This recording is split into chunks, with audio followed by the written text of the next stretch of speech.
visible at Pearl Harbor has been deployed, apparently to monitor the North's military activity. The Navy confirms the X-band mobile radar system set sail late last month. Nicknamed the Golf Ball, it is the world's most powerful mobile radar system. The Pentagon reportedly deployed it to monitor North Korea, which has made numerous military threats in recent weeks. Another Pearl Harbor-based warship will be headed to the region tomorrow. The U.S.'s Chung-hoon, a guided missile destroyer, will be deployed to the Western Pacific. The U.S. Navy is reportedly deploying the massive floating platform sea-based X-band radar in the North Korea's coast, as part of the escalated tensions between Pyongyang, Seoul and Washington, that suggest a preemptive attack anytime soon. The platform, also known as SBX-1, is operated by the U.S. Missile Defense Agency and is by far the largest phased array radar system on Earth. The official version for public entertainment is that SBX-1 is a mobile radar system used for accurate detection of missiles or any other object in space with ballistic trajectories, but conspiracy theorists believe it is a HAARP weapon fully capable to trigger earthquakes and atmospheric disturbances within any range. North Korea is to restart all nuclear facilities at its Yongbyon nuclear complex. The move further heightens tensions on the Korean peninsula. Pyongyang mothballed the Yongbyon plant as part of the six-party disarmament agreement in 2007.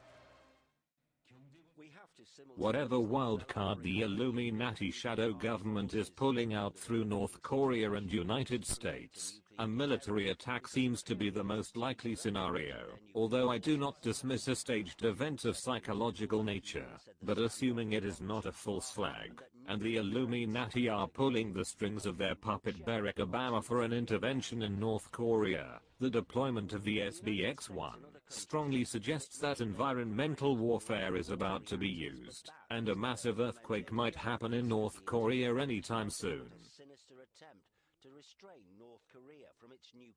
Most people ignore that the US military had developed technology for environmental modification for decades, and the so-called high-frequency active or oral research program, also known as HAARP, is not a scientific research program as advertised by the government. The program, which is based on Nikola Tesla's death ray technology, is under management of the US DoD, U.S.A. and Navy, and uses particle injection devices developed by Raytheon, Lockheed Martin and other military contractors specialized in high-tech mass destruction weapons.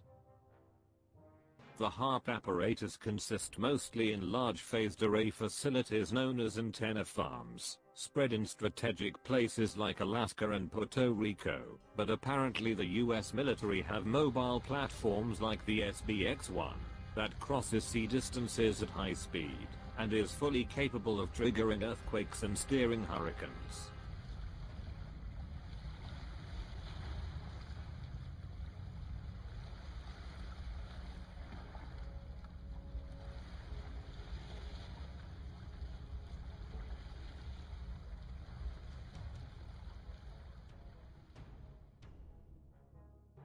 If you are not entirely familiar with this subject, and how HAARP technology is used for environmental warfare, in 2008 the late physicist Dr. Minno Freund, whom was Director for Advanced Aerospace Materials and Devices at NASA's Ames Research Center in California, publicly admitted the relation between electrical disturbances on the planet's ionosphere and earthquakes.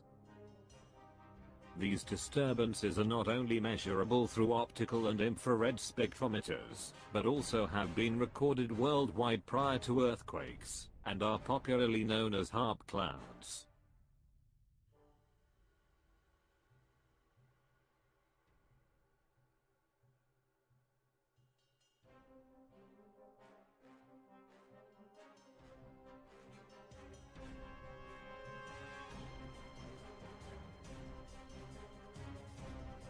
Dr. Freund was part of a team of NASA scientists working with experiments for manipulating the structure and measuring levels of stress of rocks through high-intensity ultrasound waves, which certainly have military applications. and proves the existence of environmental modification programs of the US government.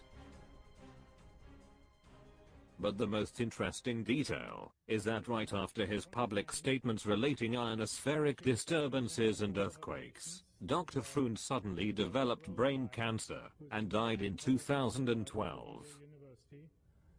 If that was a coincidence or something else, I don't know, but he was the only scientist working for the US government to publicly address this matter.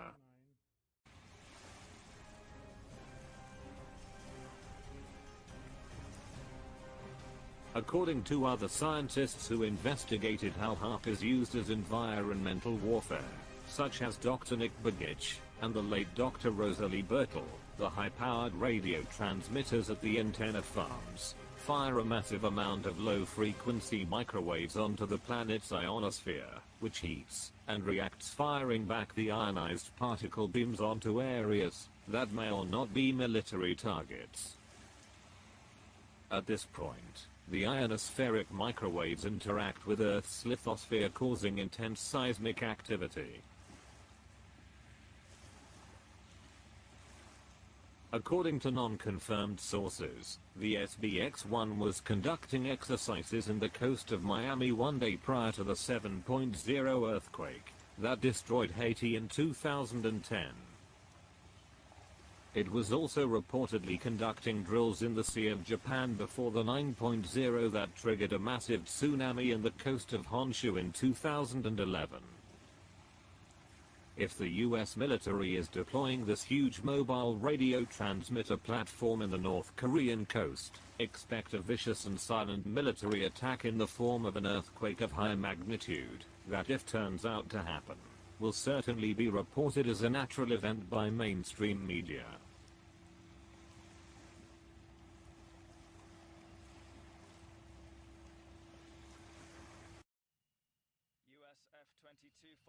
Considering that the North Korean government still did not attack South Korea or any North American target for what it's worth, a conventional preemptive strike will severely damage Obama's public image, and probably drag China and Russia into the matter. So the odds are that the US military will carry out an unconventional attack with secret technologies such as HAARP. If so, what consequences it will bring, only time will tell. Korea's new president vowed to retaliate in the event of an attack. The country's rules of engagement have also been changed recently to enable a quicker response from local units.